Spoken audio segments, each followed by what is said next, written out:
Hello, everybody. I am so excited to bring you another episode of Essence of Spirituality. Today, we're going to be talking about the heart, and I mean the energy of the heart chakra, everything that we have to deal with emotionally and trauma comes from the heart. And so, today, hopefully, you'll understand how to keep your heart clean and keep your heart open because that's where the joy of life comes through.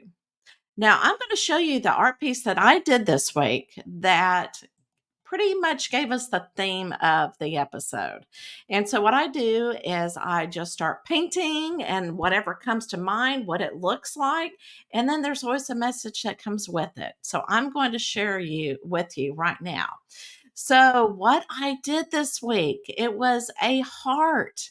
And it's so interesting. I just did a heart, a shape of a heart, and then I kept doing it and kept doing it and kept doing it, kind of just with the paintbrush over and over again. And then I thought, okay, I'm going to put some shadows here. So it looks like there's like a dark shadow in this heart.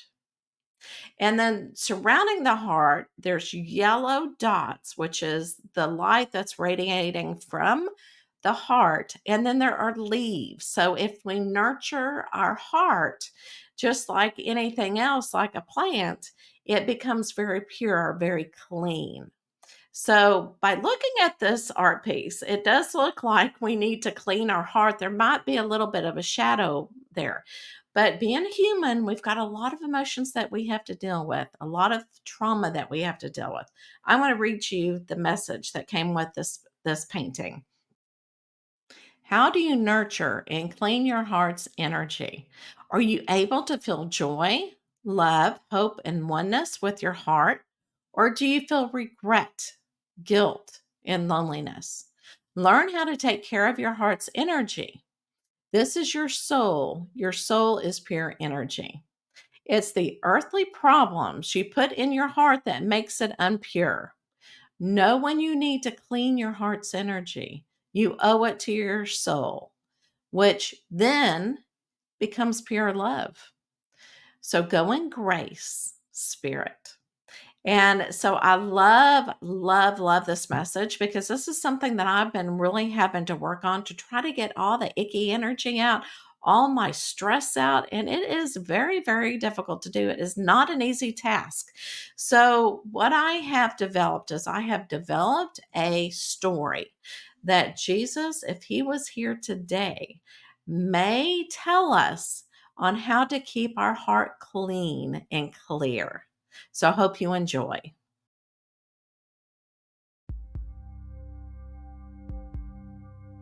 Heart's Radiance, nurturing your soul's light. There was a town, Jesus began, where the people were known for their kindness and compassion. In the center of this town stood a majestic tree, its branches reaching toward the heavens. This tree, my friends, was a symbol of the heart, the sacred vessel of divine energy that resides within each of you.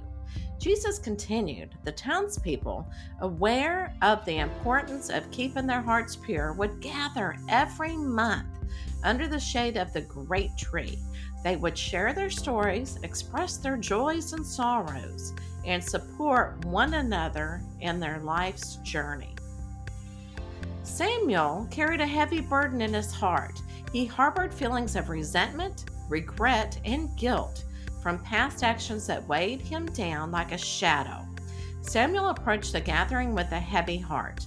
The burden within him cast a shadow on his face, and his steps were slow. The wise elders of the town noticed his struggle and invited him to sit beneath the sacred tree. Samuel, said one elder, the heart is like a garden. Just as you tend to the flowers and remove the weeds to help them flourish, you must tend to your heart. Acknowledge the darkness within, for only then you can bring it into light. Samuel listened intently as the elders guided him through a meditation to cleanse his heart energy. Through deep breaths and inner reflection, he began to release the heavy emotions that had bound his spirit. As Samuel let go of his burdens, the town people joined hands in a circle around him. A warm and radiant light enveloped the gathering, and a sense of oneness filled the air. Samuel's face transformed as the darkness lifted from his heart. With tears of gratitude, Samuel expressed, I feel the pure love that resides within my soul. The burden is lifted, and I am free. Jesus concluded the story. My dear friends, like the people in that town, each of you carries a sacred tree within your hearts. Regularly gather, share your stories, and release the burdens that weigh you down. Embrace the light within, and you will experience the pure love that is essence of your soul.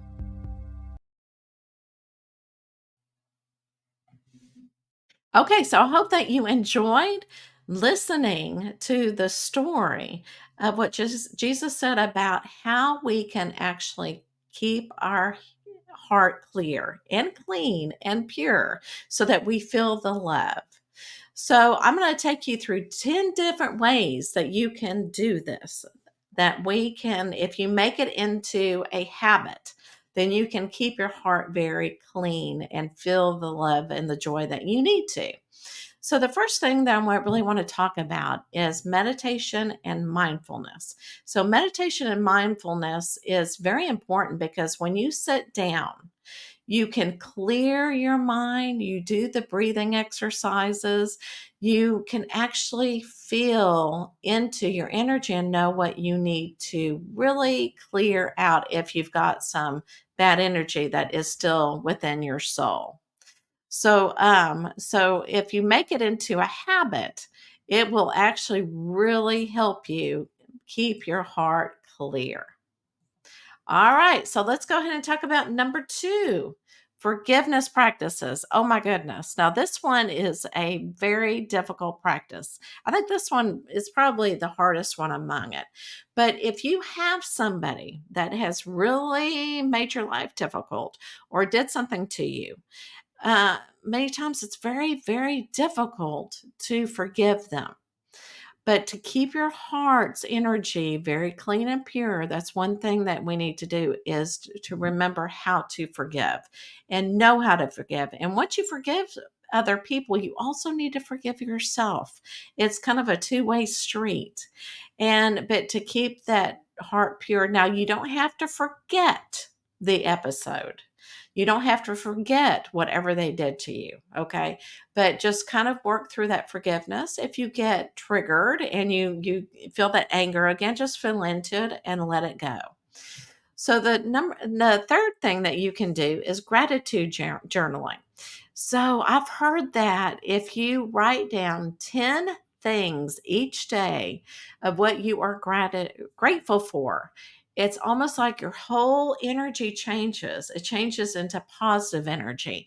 And to me, it's much easier to write down 10 things that you're thankful for that day in the evening time, right before you turn off the light.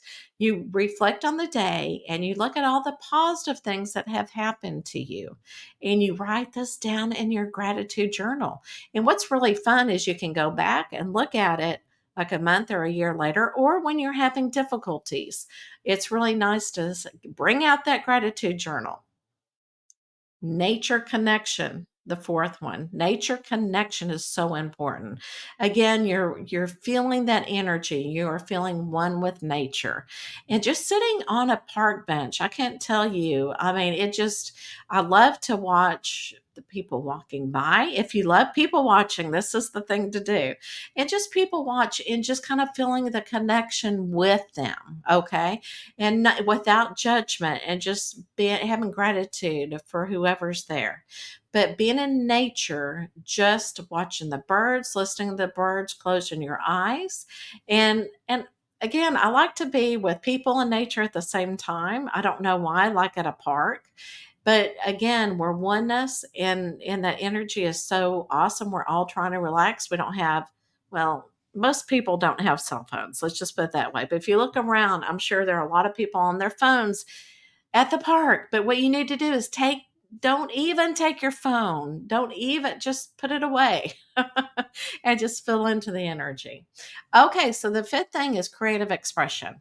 This is why I love to do a channeled art piece, spiritual art, because I feel like whenever I'm connecting in, I'm expressing what my soul needs. I'm expressing what spirit wants to tell you. I am feeling oneness with everybody, and it's just a way to express yourself. And sometimes if you don't know what you're going to draw, that's the best way to do it. But a lot of times, a lot of people who have I've interviewed on my other podcast have gone through such trauma, and they started writing poetry about it. And I'm thinking, how awesome is that, is to turn something so negative into something so positive. And writing down, it's almost like you're talking to another person or talking to your soul, writing it down into words. All right. So, number six, acts of kindness. So, being kind to others will really make you feel uplifted. It will uplift your energy.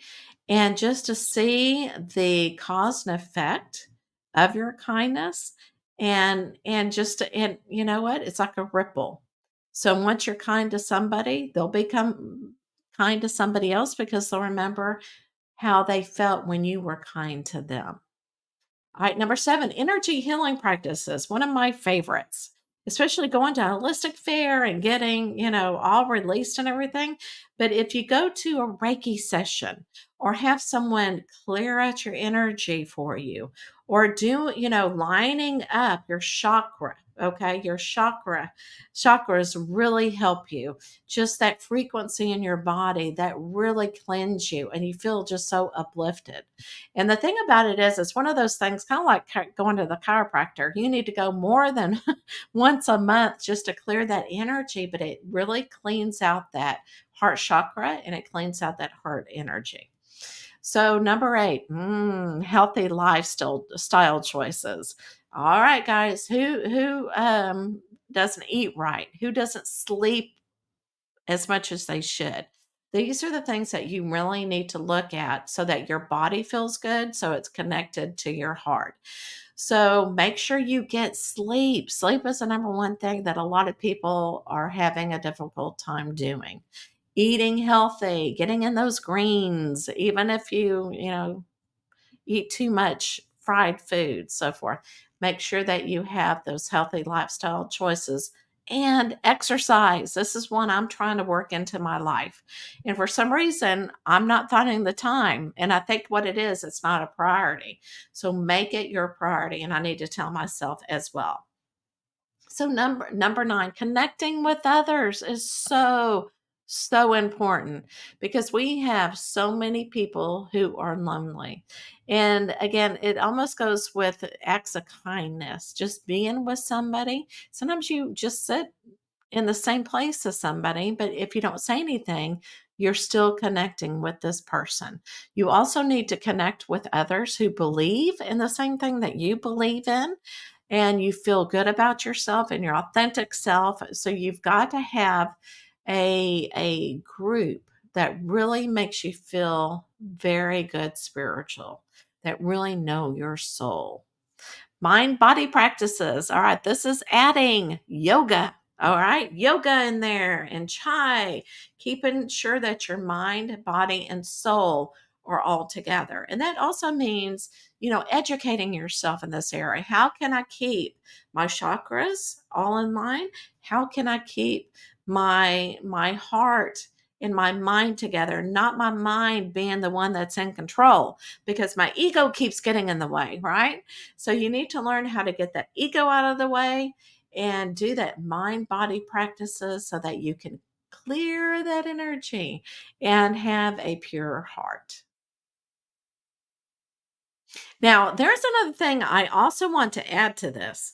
You need to find something that it's almost like your creative expression that you feel really good about yourself. And many times before I go to bed, I want to take a bath. I want to clear my energy and just something about water. And of course, I put the salt in my bath and it just clears my energy and it makes my heart chakra so much stronger because I feel so good. So I hope that you enjoyed this episode. And again, I'm going to ask you this question. What are you going to do this week to increase and enhance your essence of spirituality?